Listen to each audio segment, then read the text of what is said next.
The preparation for assessment of learners in an ODeL institution will differ depending on the specific case the institution falls under.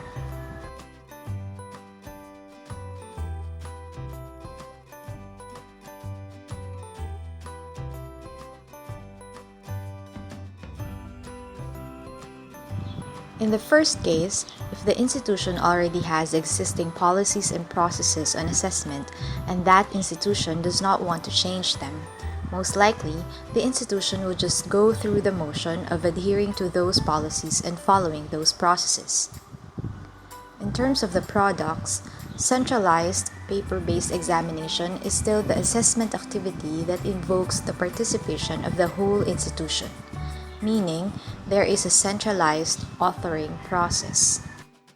These institutions would have existing policies on the standardization of their examination papers, down to the number of questions per learning objectives, the type of questions, which is usually limited to multiple choice and essay, marking, as in arbitrary cut-off scores, and quality or review process, and the preparation of the instruments would follow these strict policies. Do note that most large-scale assessments in distance education uses paper-based examinations with answer sheets that use optical mark recognition technology or OMR. Their computer-based examination versions are usually an alternative product offered to a few students due to the large resources required for its administration. E-portfolios are mostly used by some vocational technology institutions to assess performance or on-the-job assessment for certification. For institutions that emphasize formative and self-assessment, the activity of the ODeL institution is sometimes limited to providing a technology platform, and the assessment itself is left to the teachers and course developers to worry about.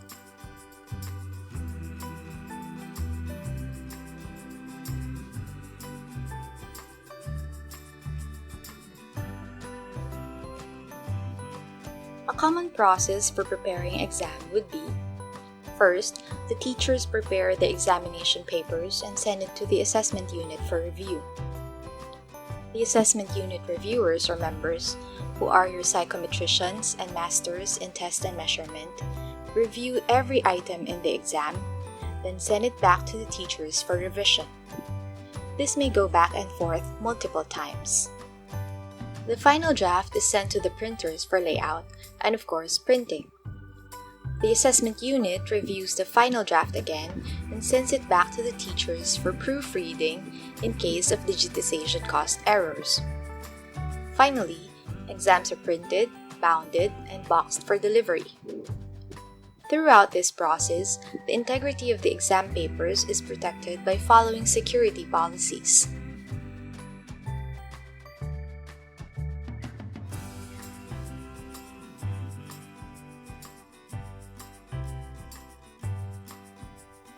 With regard to the aspect of personnel, large institutions usually have an assessment unit or department with its own director.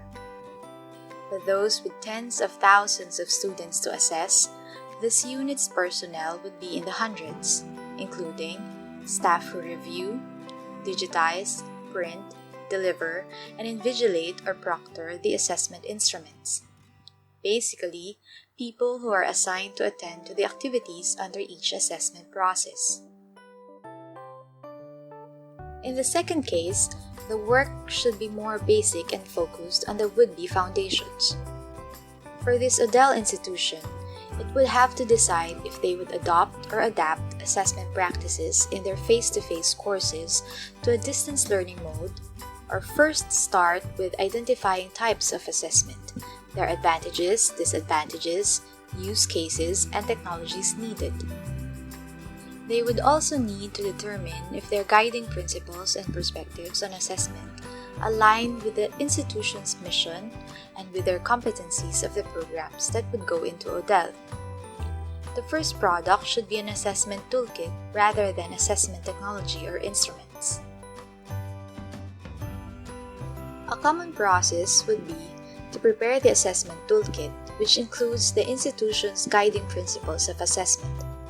Workshops are usually held to design the principles. review the resources of the ODeL institution, and determine if they have the resources for a centralized or decentralized assessment. Select technology platforms for assessment and establish testing centers if applicable. Train the course developers, teachers, markers, assessors, staff, and students in using the technology. Finally, conduct pilot tests of assessments with technologies, then use the results to inform instituted policies for assessment. In terms of personnel in the second case, the preparation would probably be assigned to a committee that will prepare the institution's assessment toolkit and policies. Only after reviewing the institution's needs should they go into the details of the processes. In the third case, ODeL institutions with changing perspectives would usually look at alternative or authentic assessments and emphasize assessment for and as learning. The products, in addition to e-examination, would be e-portfolios, wikis, blogs, videos, and so on. Some would venture into out-of-assessment center types of assessment, either through the use of online proctoring or creating a network of local assessors or invigilators. A common process in the third case would be to review the toolkit first, including the guiding principles of assessment, before any revisions. Review the resources of the ODeL institution and determine if they have the resources for the new assessment system.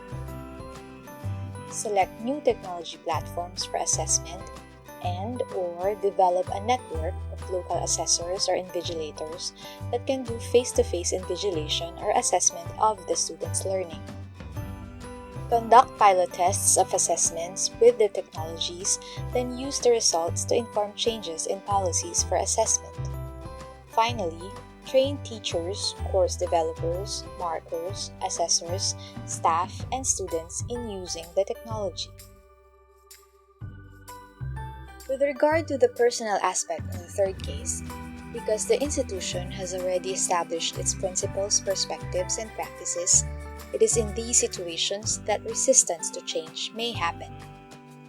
The change agents, meaning the administration and core adopters, would have to manage the transformation of the ODeL institution's assessment practice during the entire process of change.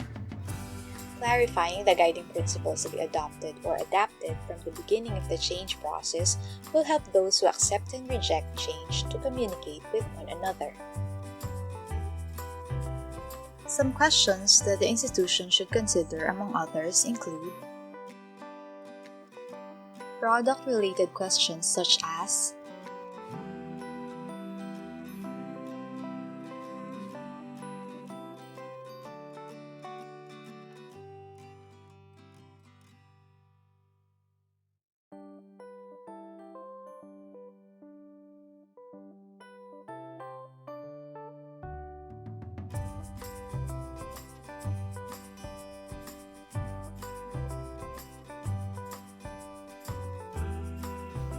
process questions, or more specifically,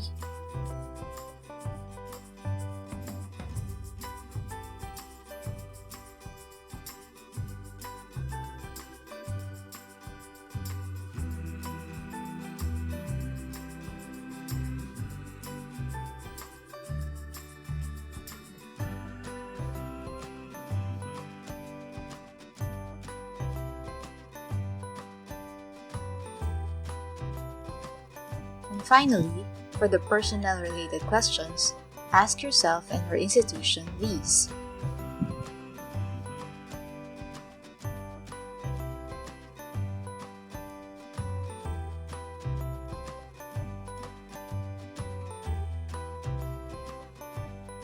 In the next presentation under this week's topic, we shall review general course-level processes of preparing assessments.